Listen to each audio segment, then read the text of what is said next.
It's interesting how when we look behind the details, new truths emerge. On Shavuot, we read the book of Ruth. It is set in the immediate aftermath of a devastating famine, the GFC of its era. A man called Elimelech, whose name means "My God is King," has left his home in Bethlehem, which means the house of bread. In exile, his sons die. According to tradition, their names as recorded in the book of Chronicles were Joash and Seraph, but here in the book of Ruth, they're called Machlon and Chilion, names implying sickness and destruction. Not the kind of names we'd choose for our children. As you know, Ruth follows Naomi back to Israel. Wherever you go, I will go. Like Abraham and Sarah, I will follow God's path.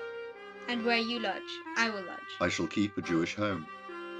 Your people shall be my people. I shall be a part of the Jewish community. And your God, my God. I shall observe the Jewish faith.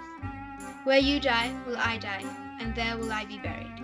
My commitment is lifelong, and my soul is God's in the afterlife.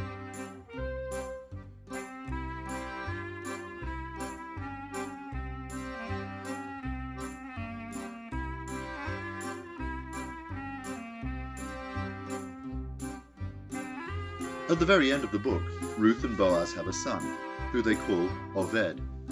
The name implies being a dutiful servant and a follower.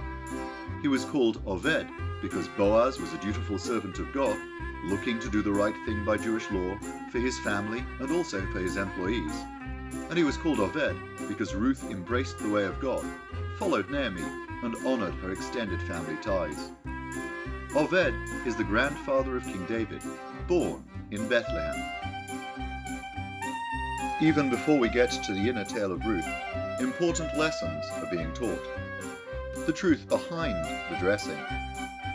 When we abandon the house of bread anticipating prosperity elsewhere, we alienate our children from their heritage and destine them to spiritual sickness and destruction.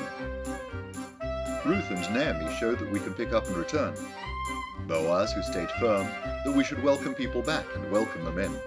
It is the message of Shavuot, to embrace God and embrace His way, to follow His word, that we honor our families and all humanity. The story teaches that though we may start off in a house of bread, our children may go on to reign in Jerusalem.